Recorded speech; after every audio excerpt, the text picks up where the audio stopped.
অশান্ত খাগড়াছড়ির পরিবেশ এখন আরো অশান্তি ছড়িয়ে ৩ পার্বত্য অঞ্চলে ছড়িয়ে পড়েছে। ৩ পার্বত্য অঞ্চলের অধিবাসীরা তারা ঘোষণা করেছে অনির্দিষ্টকালের জন্য অবরোধ কর্মসূচি। সেটা যখন পার্বত্য অঞ্চলে সীমাবদ্ধ ছিল। আমি খাগড়াছড়িতে সেখানে ৩ জনকে নির্মমভাবে মেরে ফেলে এবং একটা মেয়েকে ধর্ষণ করে বাবার কোলে সেই করুণ দৃশ্য আমরা দেখেছি। এখন সেখানে থেকে ছড়িয়ে ৩ পার্বত্য অঞ্চলে ছড়িয়ে পড়েছে। আপনাদেরকে আগে বলেছিলাম ইউনূস ষড়যন্ত্র করে অত্যন্ত সুপরিকল্পিতভাবে মেটিকুলাস ডিজাইন করে কিন্তু এই পরিকল্পনা করছে। সেটা আমরা একটু সূত্র মিলানোর জন্য চেষ্টা করব যে দেখি কিভাবে এই কাজটা ইউনূস পরিকল্পনা মোতাবেক করছে। এর আগে মাননীয় প্রধানমন্ত্রী শেখ হাসিনা কি বলেছিল আমরা একটু শুনি। হতে দেবে না। এর পরের যেটা ষড়যন্ত্র সেটা হচ্ছে ইলেকশনই হতে দেবে না, তবে দেবে। আর আমার ক্ষমতায় আসতেও অসুবিধা হবে না যদি আমি বাংলাদেশে কারো এয়ারবেস করতে দিই, ঘাঁটি করতে দিই,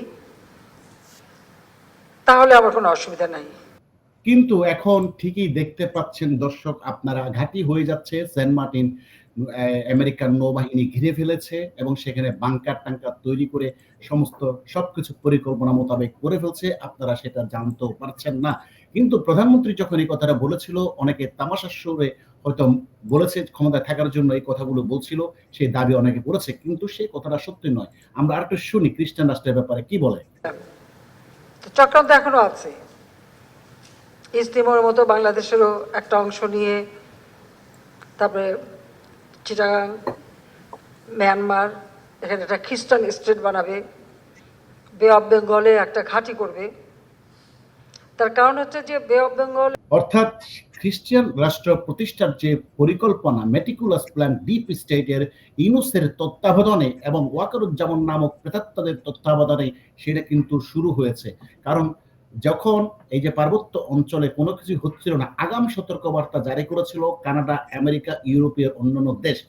যখন পাহাড়ে অশান্ত শুরু হয়নি, তার মানে তার আগে থেকেই জানতো যে এখানে একটা অশান্ত হবে, পাহাড় অশান্ত করার চেষ্টা করা হবে মেটিকুলাস ডিজাইন করে আর্টিফিশিয়ালি, এবং সেটাই করেছে। তার প্রমাণ কিন্তু আপনারা দেখতে পাচ্ছেন। এর সাথে সূত্র আমরা একটু খুঁজে মিলিয়ে দেখি। এর আগে এই বক্তব্যটা, প্রধানমন্ত্রীর এই বক্তব্যটাও কিন্তু এই যে দেখেন নুরু কিন্তু একই কথা বলেছে যে একটা খ্রিস্টান রাষ্ট্র প্রতিষ্ঠা করার জন্য। আরেকদিকে দেখেন এই যে আরাকান আর্মি, এই যে দা ইরোয়াদি জানাচ্ছে, মায়ানমারের অন্যতম গণমাধ্যম, তাদের কাছে তারা খবর প্রকাশ করেছে আরাকান আর্মি বাংলাদেশ সেনাবাহিনী বিজিবির বিরুদ্ধে অভিযোগ করেছে তারা আরসাকে ভারী অস্ত্রশস্ত্র দিয়ে সহযোগিতা করছে এবং আরসা ইতিমধ্যে আরাকান আর্মির ক্যাম্পে আঘাত হানে, কিন্তু সেখানে কোনো মারা যায়নি। মজার ব্যাপার হলো এইটা, কারণ এখানে একটা রিটেলিয়েশন করার জন্য আরাকান আর্মিকে সুযোগ দেওয়া হয়েছে, যাতে করে আরাকান আর্মি যখন হামলা শুরু করবে সেনাবাহিনী তাদের পরিকল্পনা মোতাবেক আস্তে করে এখান থেকে চলে আসবে, একটা রাষ্ট্র প্রতিষ্ঠিত হয়ে যাবে, তখন একের পর এক ভিন্ন ভিন্ন রাষ্ট্র স্বীকৃতি প্রদান করা শুরু করবে। এই হলো পরিকল্পনার অংশ। তারপর দেখেন এই যে আরকান আর্মি চিফের সাথে কিন্তু মুসলমান নেতাদের সাথে হাস্যোজ্জ্বল ছবি আপনারা এখানে দেখতে পাচ্ছেন। তার মানে বোঝা যাচ্ছে যে আরসা আসলে সেনাবাহিনী কাজে লাগাচ্ছে আরসাকে, যাতে করে আরকান আর্মি পার্বত্য অঞ্চলে ঢুকে সেটার দখল নিতে পারে। একটা মেটিকুলাস ডিজাইন যেটা বাস্তবায়ন করছে ইউনূস।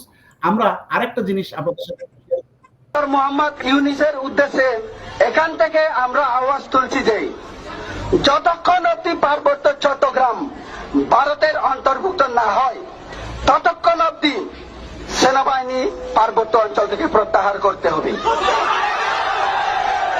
৩ নম্বর, যতক্ষণ অব্দি পার্বত্য চট্টগ্রাম ভারতের অবিচ্ছেদ্য অংশ কিংবা ভারতের অন্তর্ভুক্ত হচ্ছে না ততক্ষণ অব্দি সেখানে সেনা শাসন এবং গণহত্যা বন্ধ করতে হবে, নাহলে এই আন্দোলন আমাদের জারি থাকবে।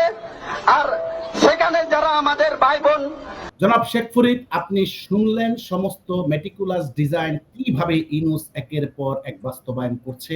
পার্বত্য অঞ্চল এখন স্বাধীনতার পথে, অর্থাৎ স্বাধীন হয়ে এখানে একটা খ্রিস্টান স্টেট গঠন করবে। এখানে আপনি জানেন ৩০ বছর ধরে সেখানে খ্রিস্টান ধর্ম প্রচার করে আসছে পরিকল্পিতভাবে, এবং খ্রিস্টান রাষ্ট্র হবে, যেটা ইউনূস সুপরিকল্পিতভাবে এই রাষ্ট্রটা বানাচ্ছে।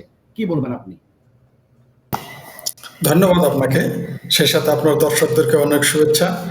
আসলে আপনি যেটা বলেছেন, যখন জননেত্রী শেখ হাসিনা, প্রধানমন্ত্রী শেখ হাসিনা এই কথাগুলো বলেছিল, তখন অনেকেই বিষয়টাকে মনে করেছিল তিনি ক্ষমতায় থেকে যাওয়ার জন্য এগুলো বলতেছেন। কিন্তু যাদের অনুমান করার তারা আগে অনুমান করেছিল। আমিও আওয়ামী লীগ ক্ষমতায় থাকাকালীনই ক্ষমতা থেকে পড়ে যাওয়ার ৬-৭ মাস আগে এরকম মন্তব্যই করেছিলাম। কারণ আমিও বিশ্বস্ত সূত্রে জেনেছিলাম যে এরা শেখ হাসিনার এই বক্তব্যটা সঠিক। এছাড়া রাশিয়ার একটা পত্রিকা এসেছিল যে আওয়ামী লীগ সরকারকে উচ্ছেদ করবে, কারণ এরা এই বাংলাদেশ অঞ্চলকে ঘিরে, বার্মাকে ঘিরে এবং ভারতকে ঘিরে একটা নতুন রাষ্ট্র করার পরিকল্পনা করেছিল। এটা সত্য, এখন তা প্রমাণ হচ্ছে। এখন এটাও প্রমাণ হচ্ছে জননেত্রী শেখ হাসিনা যে বলেছিলেন যে এখানে বেস করতে চায়, এখানে সামুদ্রিক ঘাঁটি করতে চায়, এটা পরিকল্পিতভাবেই এটা করা হয়েছিল, যাতে তিনি যখন রাজি হন নাই তখন এই সরকারকে উচ্ছেদ করে এই এই ইউনূস সরকারকে বসানো হয়েছে। কারণ এদের আপনার প্রেস ক্লাব থেকে একটা একটা ছোট্ট আহ, ভাসমান দোকান তুলে দেওয়ার ক্ষমতা নাই। তারা একটা সরকারকে উচ্ছেদ করবে, এটা কি বিশ্বাসযোগ্য? এই কিছু ছাত্র, শিবিরের কিছু ছাত্র ঢাকা থেকে, মেসে থেকে বেরিয়ে এসে, কোচিং সেন্টার থেকে বেশি বেরিয়ে এসে আর ঢাকা বিশ্ববিদ্যালয়ের 2-4 হাজার ছাত্র একটা সরকার ফেলে দিবে, এতই সহজ একটা সরকার ফেলে দেওয়া? এখানে তো একটা দেশি বিদেশি আন্তর্জাতিক ষড়যন্ত্র অংশ যে আন্দোলন, কোনো সন্দেহ নাই। তার আজকে শেখ হাসিনার কথাগুলি বারবার প্রমাণিত হচ্ছে। আর এই যে আপনি দেখলেন চিটাগাং, ডক্টর ইউনূস আসলে এগুলো করাচ্ছে না, এগুলো করাচ্ছে ডক্টর ইউনূসকে যারা গোলাম হিসেবে এখানে পাঠিয়েছে। ডক্টর ইউনূস তাদের গোলাম হিসেবে তাকে বুঝিয়ে দেওয়া, লিখে দেওয়া, তাকে দায়িত্ব দেওয়া কাজগুলোই বাস্তবায়নের জন্য সে কখনো পাহাড় অশান্ত করে ফেলে, কখনো সমতল অশান্ত করে ফেলে, মানে যখন যা ইচ্ছা তাই করতেছে। উদ্দেশ্য হলো বাংলাদেশে তাকে যারা ক্ষমতায় বসিয়েছে, তারা যার প্রভু আর তিনি যাদের গোলাম, তাদের যে প্রেসক্রিপশন, সেই প্রেসক্রিপশন অনুযায়ী বাংলাদেশকে যে কোনোভাবে মানে সার্বভৌমত্ব বিকিয়ে দেওয়ার জন্যই তাকে এখানে আনা হয়েছে। আপনি দেখেছেন তো, আপনি দেখেন আজকে বন্দর দিয়ে দেয়, কালকে করিডোর দিতে চায়, পরশু মহেশখালী দিয়ে দেয়, এক এক সময় এক এক কথা বলে, যে কথাগুলোর কোনো আগামাথা নেই, যে কথাগুলো কোনো কোনো রাজনৈতিক দল ছাড়া, কোনো রাজনৈতিক সরকার ছাড়া এগুলো সিদ্ধান্তই নিতে পারে না যে করিডোর কোনো দেশকে দিবে কি দিবে না। এই সরকার তো সে অধিকারই নাই, রাইটসই নাই। আপনার সাংবিধানিকভাবে এর কোনো দায়িত্ব নাই। এটা সাংবিধানিকভাবে তিনি একটু করতেও পারেন না।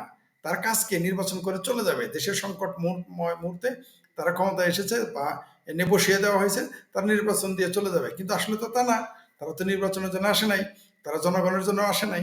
এরা 24 জনের মধ্যে 11 থেকে 14 জনেরই পাসপোর্ট হলো বিদেশি। সুতরাং এদের এই দেশের প্রতি কোনো দায়ভার নাই।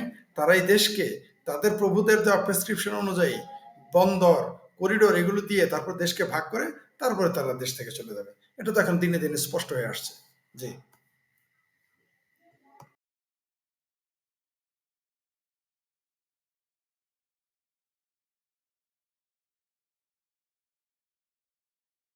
করে একটা প্রেমিসেস অর্থাৎ রিটেলিয়েশন করার জন্য একটা সুযোগ তৈরি হয়। আরাকান আর্মি যেন রিটেলিয়েশন করার জন্য বাংলাদেশ আর্মি এবং বিজিবির বিরুদ্ধে একটা সুযোগ তৈরি করে দেওয়া। যখন এরা এই অঞ্চলে চলে আসবে পাহাড়িদের সাথে মিলে, তখন পরিকল্পনার অংশ হিসেবে বাংলাদেশ আর্মি ওখান থেকে বলবে আমরা পারছি না, আমরা চলে আসলাম, পিছু হটলাম। তখনই তারা স্বাধীন বলে ডাক দিল এবং আস্তে আস্তে অন্যান্য দেশগুলো এদেরকে স্বীকৃতি দেওয়া শুরু করলো, ঠিক ইসরায়েলি কায়দায়। জনাব আতার হালদার, আপনি কি শুনতে পাচ্ছেন? জনাব আতার হালদার নাই? হ্যাঁ, শুনতে পাচ্ছি। বলেন। এটা হচ্ছে আমরা বারবার জিনিসটা বলতেছি, সেই আজকে থেকে না, 5ই আগস্টের পর থেকেই শেখ হাসিনা যে কথাটা বলেছেন, সেই কথাটা যে দিনের আলোর মতো সত্য, সেটা কিন্তু ধীরে ধীরে এখন একদম প্রস্ফুটিত, সব জায়গায় কিন্তু প্রমাণিত। মানে এটার আপনি যদি সিকোয়েন্স গুলো দেখেন, একটা একটা একটা আমেরিকার কেন এত আগ্রহ আমার এখানে। হ্যাঁ, একটা বিষয় দেখেন, আপনাকে যে প্রশ্নটা করছিলাম সেটা হলো এই যে রোহিঙ্গা মুসলিম নেতার সাথে বার্মার অন্যতম গণমাধ্যম দা ইরাওয়াদি এই যে ছবিটা পোস্ট করেছে, মুসলিম নেতার সাথে পাশে দেখা যাচ্ছে আরাকান আর্মি চিফ, তার সাথে হাস্যোজ্জ্বল ভঙ্গিতে।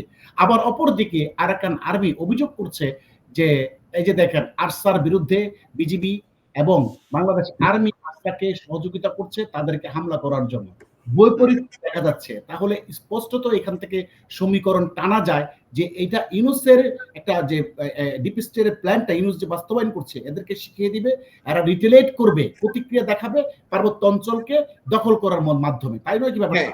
এখানে পুরো জিনিসটা তো ক্লিয়ার। প্রথমে তারা সোজা পথে দিতে চাইলে করিডোর তারা সোজা পথে দিতে পারলো না, সেখানে সেনাপ্রধান বলেন বা বাংলাদেশের জনগণ বলেন রুখে দাঁড়ালো, তারা এখন ভিন্ন পথে এটাকে অ্যাচিভ করার জন্য চেষ্টা করছে এবং সেটার জন্য তারা এই নাটকগুলো, মেটিকুলাস নাটকগুলো সাজাচ্ছে, মানে কনস্পিরেসি সাজাচ্ছে। একবার আরসার সাথে আরাকানের সাথে সম্পর্ক খারাপ দেখাচ্ছে, একবার ভালো দেখাচ্ছে। কিন্তু আরাকানের সাথে কিন্তু আপনি যদি জানেন যে আমাদের নিরাপত্তা উপদেষ্টা খলিলুর রহমান কিন্তু বলছে যে আরাকানের সাথে তার কন্টিনিউ যোগাযোগ আছে। তার মানে পুরো জিনিসটা যে সে নাটকটা সাজাচ্ছে এবং আরাকানের সাথে কথা বলে বলে সেই যে নাটকটা সাজাচ্ছে, যে রোহিঙ্গাদের ইউজ করা, রোহিঙ্গা বাহিনী থেকে ব্যবহার করা, এখানে একটা করিডোর তৈরি করা, এবং আলটিমেটলি তাদের গোল হচ্ছে এই আমাদের পার্বত্য চট্টগ্রাম এবং মিজোরাম এই জায়গাটাকে নিয়ে যে একটা খ্রিস্টান রাষ্ট্রের পরিকল্পনা। আপনি জানেন যে বারাক ওবামা কিন্তু এখন থেকে আরো 2 বছর আগে স্পষ্টভাবে বলেছে যে ভারত কার্যত ভেঙে যাচ্ছে এবং ভারত থেকে এখানে একটা খ্রিস্টান রাষ্ট্র হবে এবং ভারত কোন রকমই তার ভাঙনকে ঠেকাতে পারবে না। এটা কিন্তু বারাক ওবামা বলেছিল। তার মানে বারাক ওবামা যে কথাটা বলেছে সেটা তো সে না বুঝে বলে নাই। তাদের যে ডিপ স্টেটের যে পরিকল্পনা সেটা তো দীর্ঘমেয়াদী, মিনিমাম আপনি জানেন যে বঙ্গবন্ধুকে স্বাধীনতার আগেও আমেরিকা প্রস্তাব করেছিল সেন্ট মার্টিন দেওয়ার জন্য, কিন্তু বঙ্গবন্ধু 1 ইঞ্চি জমির বিনিময়ে বাংলাদেশকে কোনো ছাড়, কোনো কারোর সাথে আতাত করবেন না এটা বলে জানিয়ে দিয়েছেন। শেখ হাসিনা সেম বাপের সন্তান হিসেবে সেম জায়গাটা ভূমিকা পালন করেছে। কিন্তু আমরা আজকে কি দেখছি, এই যে পার্বত্য চট্টগ্রামের যে উত্তেজনা, আপনি দেখেন পার্বত্য চট্টগ্রামের প্রত্যেকটা মানুষ বলতেছে যে এইবারের যে ঘটনা, এই তাদের জন্মের পর থেকে এই ঘটনা তারা দেখে নাই। তাদের ইভেন শান্তি বাহিনী যখন ছিল তখনও কিন্তু এরকম ঘটনা ঘটে যে ঘটনা এর ভিতরে ঘটে গেছে। এবং এই ঘটনার পরিপ্রেক্ষিতে আপনি জানেন 5ই আগস্টের ঘটনার পরে মানুষকে পাখির অনেক ছাত্র মারা যাওয়ার পরে মানুষ ফুসে উঠেছিল, ভুল বুঝে ফুসে উঠেছিল। শেখ হাসিনা যাদেরকে মারে নাই, আপনি বাইরে থেকে হত্যা করে সেটাকে সরকারের উপরে চাপিয়ে দিয়ে একটা প্রোপাগান্ডা করে সরকারকে ফলানো হচ্ছে। সেম ঘটনা ওইখানে ঘটানো হচ্ছে এবং সেখানে জনমানুষের মধ্যে থেকে আন্দোলন তৈরি করা হচ্ছে যে ঠিক আছে তোমরা আমাদের সন্তানকে মেরেছো, আমরা তোমাদের সাথে থাকবো না, আমরা এখন আলাদা রাষ্ট্রের পরিকল্পনা আসবে। আপনি যেটা বলেছেন সঠিক, আমেরিকা সাপোর্ট দিবে, আমেরিকা পরে স্বাধীনতার স্বীকৃতি দিয়ে দিবে। আপনি দেখেছেন 71 সালে কিছু লোক 26শে মার্চে আমাদেরকে স্বীকৃতি দিয়ে দিচ্ছে, আর কিছু লোক 75-এ বঙ্গবন্ধু মারা যাওয়ার পরে দিয়েছে কিছুদের, যেমন পাকিস্তান, চীন। তার মানে কি, তারা হচ্ছে এই গ্রুপটা হচ্ছে লবিস্ট, বাংলাদেশের ক্ষতিকর গ্রুপ। তাদেরকে এই পাকিস্তান এবং আমেরিকা কখনোই আমাদেরকে বন্ধু ভাবে নাই। এবং আমরা মনে হয় যে ভবিষ্যতে যদি আমরা এই জায়গা থেকে রিকভার করতে পারি, এই বাংলাদেশকে যদি আমরা রিটার্ন আনতে পারি, আমাদেরকে আমেরিকার সম্পর্ক কি হবে এটা আমাদেরকে ভাবতে হবে।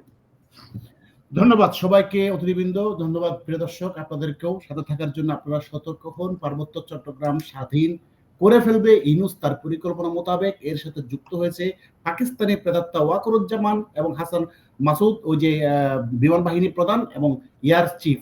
এই 3 জন হারামি মিলে এই কাজগুলো ইউনূসের সাথে মিলেমিশেই করছে এবং অতি শীঘ্রই আপনার দেশ বিচ্ছিন্ন হবে। এবং শুধু তাই নয়, 3টা পার্বত্য অঞ্চল নয়, এরা কক্সবাজার সহ সীমা রেখা টেনেছে যাতে করে এরা সমুদ্র বন্দরটা পায়। জনাব শেখ ফরিদ বুঝলেন এবার 3 পার্বত্য অঞ্চলের সাথে ওদিক দিয়ে সোজা বরাবর একটা রেখা টেনেছে যেখানে সমুদ্র পর্যন্ত চলে আসবে কক্সবাজার সহ। তাহলে কত বড় পরিকল্পনা আমেরিকার প্ল্যান অনুযায়ী সাজাচ্ছে, অর্থাৎ মহেশখালী টহেশখালী এগুলো সব ওই রাষ্ট্রে চলে যাবে, আর থাকবে না। সবচেয়ে বড় বিষয় হচ্ছে, আজাদ ভাই আমি একটু মাঝখানে ইন্টারপ্রেট করি, সবচেয়ে বড় বিষয় হচ্ছে আপনার যে টার্গেটটা সেটা হচ্ছে ফেনী থেকে আলাদা করে হবে। তার মানে ফেনীর পর থেকে, তার মানে পুরো চট্টগ্রামটাই কিন্তু এখানে চলে যাচ্ছে। মানে শুধু পার্বত্য চট্টগ্রাম নিয়ে কিন্তু তা হবে না। তার মানে আপনি কিন্তু 2টা বন্দর হারাচ্ছেন। কোথায়? চট্টগ্রাম বন্দর হারাচ্ছেন, আপনি মহেশখালী বন্দর হারাচ্ছেন। পাশাপাশি আপনার যে পর্যটন কেন্দ্র, বিশ্বের সর্ববৃহৎ সমুদ্র তট আমাদের যেটা, সেটাকে কিন্তু হারাচ্ছেন, কক্সবাজার।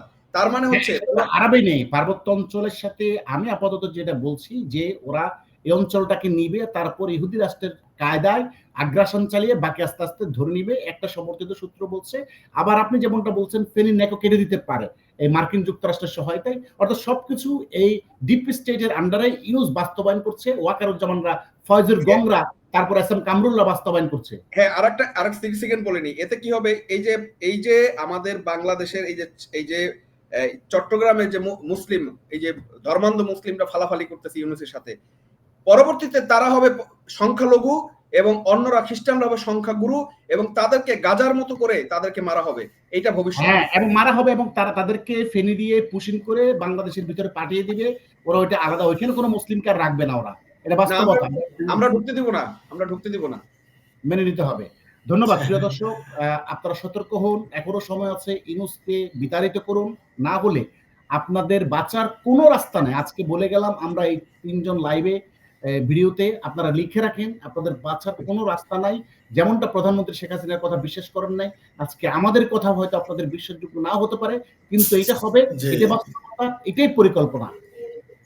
আরেকটা আপনারা এক মিনিট একটু যুক্ত করেন। আরেকটা হচ্ছে এতদিন বাংলাদেশের সেনাবাহিনী বিদেশে গেছে শান্তি মিশনে, পরে এটা দখলের পরে দেখবেন বিদেশি বাহিনীরা বাংলাদেশে আসবে এখানে শান্তি স্থাপন করার জন্য। জি। ধন্যবাদ শেখ ফরিদ আপনাকে। দর্শক